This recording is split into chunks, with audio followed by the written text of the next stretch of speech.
Hi, my name's David Limbrick, and I'm a Victorian Liberal Democrats member representing the South East Metropolitan Melbourne.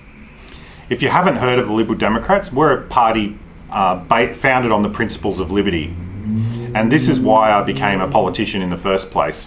I've felt for a number of years that government has expanded its power and its reach into people's lives too much, and there needs to be a voice in Parliament to resist that and to fight back against this ever increasing encroachment on people's lives. But what we've seen over the last few months are some restrictions on liberty that no one, even myself, could have ever envisaged would happen in Victoria. Back in March, the government invoked emergency powers that give them the power to do all sorts of things. And originally it just started with they restricted people's movement.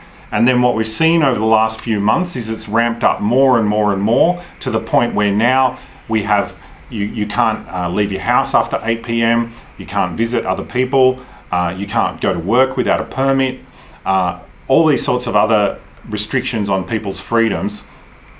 And we have to ask ourselves, are they effective? You know, this heavy over-policing approach that the government has taken, they haven't taken into account the fact that if the government makes requests of people and educates people, that there's another way. And another way can be through voluntary compliance. You know, things like masks, for example. When they brought that in, they just said, okay, it's mandatory now. And they didn't try and get people to voluntarily comply with that at all. People manage risks in their own life all the time. And when you go out and do anything in your life, you manage your own risk. Businesses can manage risk. The idea that if the government doesn't impose these rules on people that they aren't able to manage risk is just wrong. And we've seen that there's been terrible harms caused by some of the approach that the government's taken.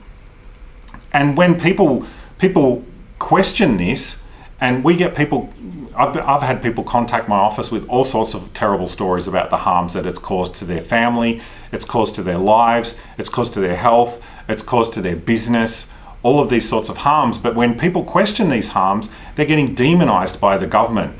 They're like, you know, why do you want people to die? They're asking. And this is a really unfair characterization of people, because these questions are entirely reasonable and legitimate questions that people should be asking right now, I think. And one of the key problems is that the government is focusing on the harms from the disease and directing attention away from the harms caused by their own actions. And there's a growing number of people that are questioning the long-term harms caused by the actions of the government. Things like harms to physical health, harms to mental health, harms to people's future education by their education being interrupted. Horrible things like suicide, all of these harms that happen over the longer term. There's people that are questioning whether the government's actions have struck the right balance. And to that end, I'm trying to amplify the voices of people that want to question and who are experts in this sort of thing. And to that end, on this Saturday, I'm going to be having a live stream with Professor Gigi Foster, who's an economist, and also Dr. Thornton, who's an epidemiologist. These are experts in their field that have different views to some of the other experts that the government's been talking to.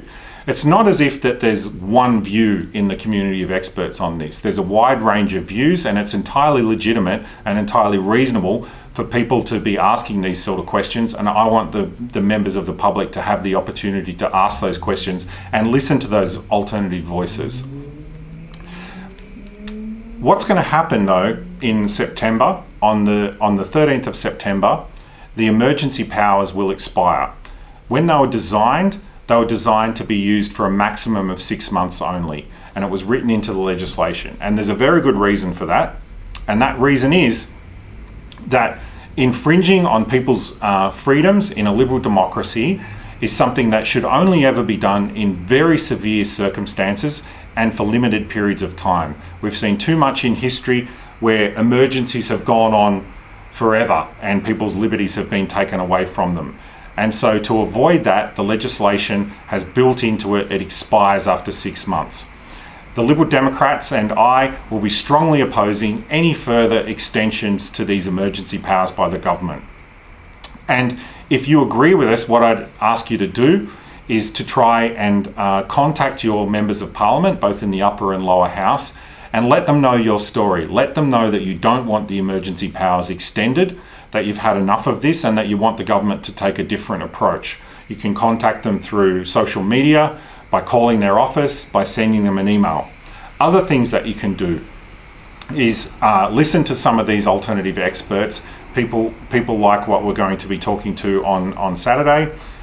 You can also call up Talkback Radio, get your voice heard, and just ask questions like, what are the harms caused by the government, and has the government struck the right balance? The more people that ask this question, the more that this idea will grow in the community. So thank you very much for listening to me, and hopefully I'll speak with you again soon. Thank you.